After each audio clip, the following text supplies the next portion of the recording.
he's looking for one more run for the first 100 in the CPL.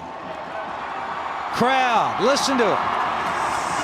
Take a bow. What a player, what an entertainer.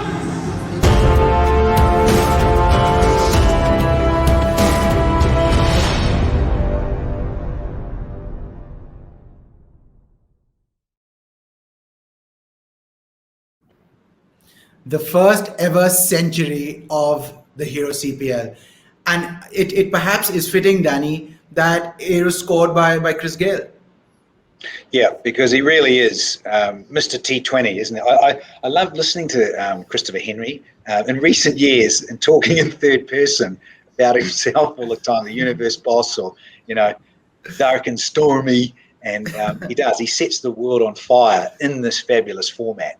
And, of course, with the CPL, its inception in 2013, playing at home, an extraordinary talent, no doubt about it. It's, you're going about baseball stars in the United States and big hitting guys, or, for that matter, golfers, big standout golfers that really dominate and strike the ball well and clean and have long drives, i.e. a Tiger Woods who burst onto the scene, was so consistent and changed the landscape of golf.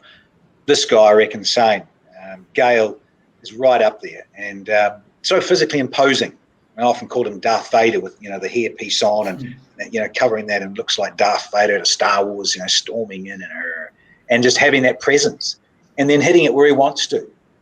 And I know Moods might want to elaborate too, that it's more difficult for Gayle in later years when everything starts to slow down, and he's now into his early 40s, for goodness sake. And it is much more difficult, and he gets found out a little bit more. But now, look, he's adapting. He's changing from opening and perhaps always going at first drop now. He's coming in at number 3.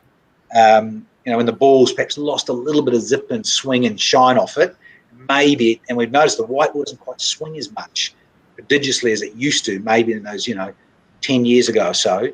And Gayle slowed down a bit. He can now come in, and he might often be in that power play. So it goes for 6 overs. He might be in the second over. And it just gives him that little bit, maybe extra time, focus on things. The ball's just lost that slickness and shine off it, and he comes in and mooses it. So you're right, no surprises, and it was very well scripted. Mr. Gayle to hit the first 100 in CPL.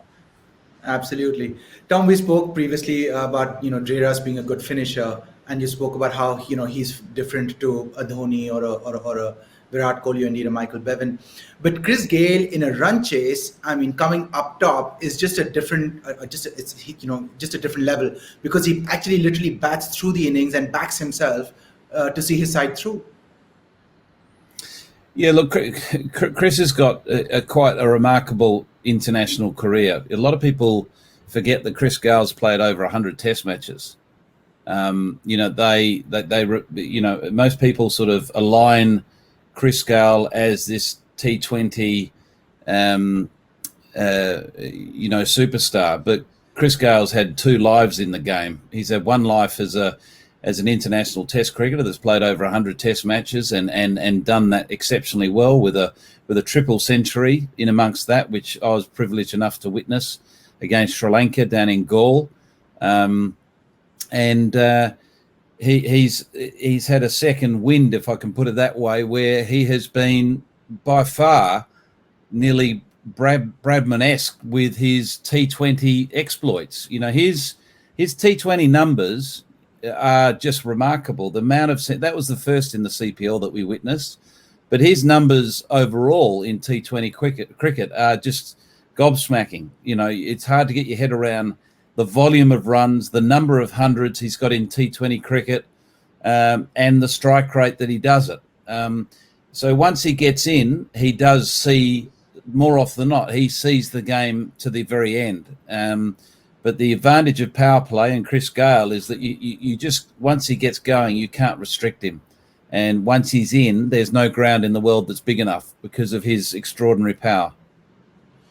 Correct. And, yes, Danny, you Carters, where were you, Carters, when Gayle hit that 175? I think he was at Chinnaswamy. He was at Bangalore when he was playing there, wasn't he? So he was playing for Bangalore. I remember sitting back in a bathtub in Chennai, loving it and watching it. Moods and I are very spoiled there because, it's IPL. great hotels, and I've got the thing, and I'm sitting back there, supping away, Bath, going, oh, I could sit here all afternoon, and did, because he just kept fatting it everywhere and got 175. Quite obscene. I remember that innings, absolutely. We actually have another fan question, so I think Nikhil's going to pop in with that. Nikhil, if you will, please. Yeah, hey, and Danny, a trivia question for you. The first century in IPL, all of us remember that first match? Mr. McCullum, Yep. 158, wasn't it? Right. Yeah. Those are always memorable. Right. So, a question for you, Tom. Gayle struggled through that season of IPL, and with just 196 runs in 9 games. But he shrugged that off real quick, turned that around. Question to you is: in just 2-3 months, I think there's a gap between IPL and CPL. How do great players do this? How do they turn things around so quickly? Well, there's a backlog of of hard work. There's a backlog of positive memories and a method that they have used for many, many years. So sometimes it's the smallest of things that can turn things around for the very good players. And more often, those players with the experience know exactly where they need to go to, what buttons to press to, recapture that confidence, recapture that form. And that's the challenge for a lot of young players, is finding that immediate fix to get back on track from a point of view of their form and their performances. And that's the difference between the very good and the rest, really. The very good have found a method to play. When they lose track of that method, they've found a simple way to recapture that method and get back on track.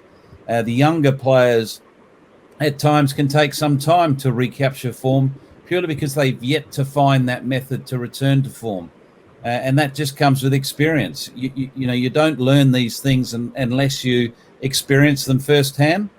And more often than not, when you do experience it, it's really important that you capture that experience and make sure that when you do have that little rough patch again, you can reset yourself as quick as possible.